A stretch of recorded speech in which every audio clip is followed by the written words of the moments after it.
Je connais Sabrina depuis de nombreuses années et pour moi c'était une évidence déjà de l'accompagner sur ce projet, mais évidemment aussi me faire connaître et faire connaître mon métier pour accompagner les femmes et les hommes dans leur mieux-être.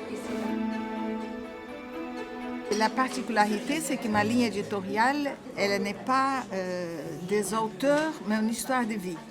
Je ne publierai jamais deux livres de la même personne. Mon idée, c'est la transmission.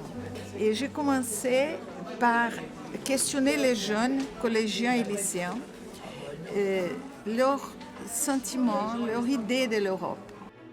Alors, je travaille avec une association qui favorise les séjours longs à l'étranger dans le but, donc en immersion totale, qui vont faire une scolarité à l'étranger pour des périodes 3, 6 mois, 1 an, et qui reviennent donc parfaitement bilingues, qui partent alors à la fin de l'année ou de la 3e ou de la seconde. Donc. Alors à l'inverse, je cherche des familles d'accueil en France, ici en Alsace précisément, qui accueillent des étrangers qui viennent faire la même chose. Je propose différents ateliers avec différents thèmes aussi. Alors pas forcément qu'en hypnose, parce que je travaille également en sophrologie, en programmation neurolinguistique, en EFT, c'est une petite technique d'acupression, et puis en lithothérapie. Et donc les pierres servent de support à un accompagnement thérapeutique. Alors moi je travaille dans le prêt-à-porter, voilà.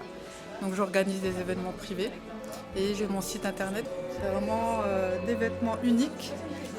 Je propose que quelques pièces, donc c'est des vêtements qu'on ne verra pas chez tout le monde.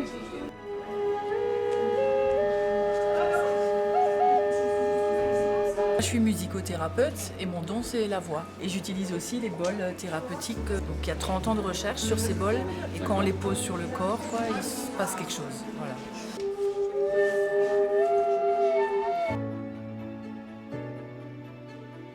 Alors je suis photographe et je suis spécialisée en portrait et en photothérapie. Photothérapeutique, alors ça va être pour les personnes qui ont un problème d'image de soi, qui ont du mal à apprivoiser leur corps, leur image, donc suite à une opération récente, une cicatrice, à une perte de poids. On va dire ma particularité, ça va être de l'utiliser pour parler d'estime et de confiance en soi et de changer le regard qu'on a sur soi. Nous, on travaille sur la conscience du corps. Ce qui est vraiment important, c'est comment être bien et en bonne santé. Pour ça, ça demande du temps d'écoute de soi, de se rendre compte qu'est-ce qu'on a réellement besoin. Un corps en bonne santé, c'est un corps qui bouge.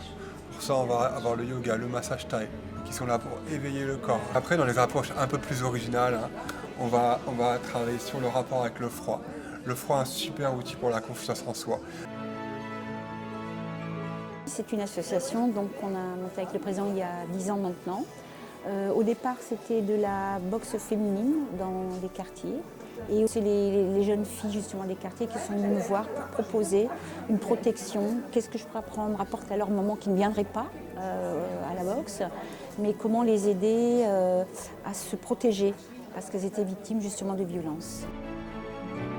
L'ABGE, c'est un réseau associatif qui a plus de 40 ans d'expérience aujourd'hui pour l'accompagnement et la formation auprès de personnes qui souhaitent créer ou reprendre une entreprise. C'est un premier événement, ce sera le premier clapping des entrepreneuses destiné vraiment à la rencontre et aux échanges auprès de 10 femmes inspirantes pour parler de leur vécu, de leur expérience en tant que chef d'entreprise.